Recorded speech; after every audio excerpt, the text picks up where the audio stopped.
আসসালামু আলাইকুম গাইজ, আশা করি আলহামদুলিল্লাহ সবাই ভালো আছেন। তো আজকের ভিডিওটা আমাদের কোন টপিক নিয়ে সেটা মনে হয় ভিডিও থাম্বনেল দেখে বুঝে গেছেন। তো আমরা আজকে শিখব ক্যাপকাট দিয়ে কিভাবে আমরা একটা নর্মাল কিভাবে আমরা পিকচার রিমুভ করব, ব্যাকগ্রাউন্ড রিমুভ করব, ওইটা আমরা আজকে টপিক থেকেই জেনে নেব। আর বন্ধুরা, আমরা অনেক রকমের অ্যাপস দিয়ে এডিট করেছি, যেমন অন্যান্য কত রকম ব্যাকগ্রাউন্ড রিমুভের অ্যাপস আছে, কিন্তু আমরা ক্যাপকাট দিয়ে ব্যাকগ্রাউন্ড রিমুভ সব কিছু আমরা ক্যাপকাটে পাবো।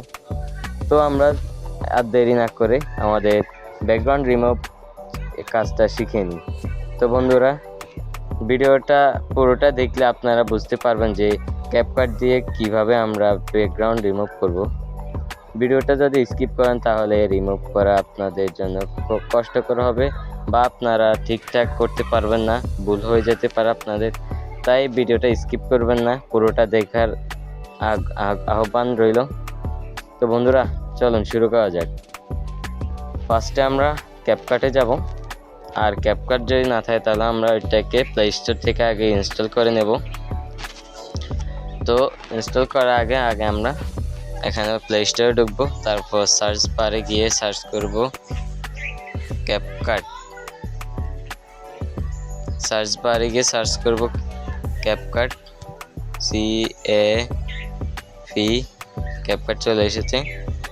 তারপর শুরুতে এটা আমরা ভালো মতন লোগোটা দেখে নিই। তো এটা ইনস্টল হয়ে গেলে আমরা ওপেন করে নেব। বন্ধুরা, এখানে কিছুক্ষণ ওয়েট করতে হবে। আর আরেকটা কথা মাথায় রাখতে হবে যে ক্যাপকাট এইটা কিন্তু একটা অনলাইন অ্যাপস, যেটাতে ডাটা কানেকশন থাকতে হবে বা ওয়াইফাই কানেকশন থাকতে হবে। তো আমরা এটা দিয়ে অনেক রকম টেমপ্লেট দিয়েও আমরা টিকটকের জন্য ভিডিও বানাতে পারি। তো ক্যাপকাটে যাব, এডিট দেব। তারপর এখানে একটা এক্সপ্যান্ড নামক একটা অপশন আছে, এটাতে ক্লিক করব। তারপর একদম নিচে লেখা আছে রিমুভ ব্যাকগ্রাউন্ড, ওইটার উপর ক্লিক করব। তারপর আমরা একটা ছবি নেব। তো আমরা একটা ছবি সিলেক্ট করে নিলাম, তারপর এটাকে অ্যাড দেব। অ্যাড দেওয়ার পর আবার দেব। তো চলে এসেছে ছবিটা।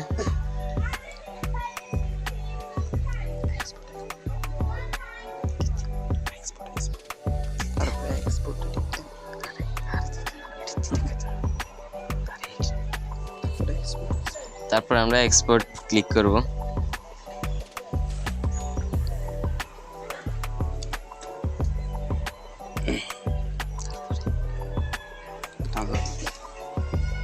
ভিডিও ডাউনলোড, এবার আমরা ডান দেব।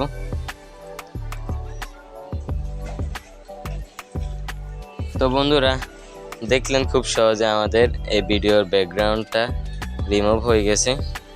তো চাইলে আমরা এর পিছনে ব্যাকগ্রাউন্ড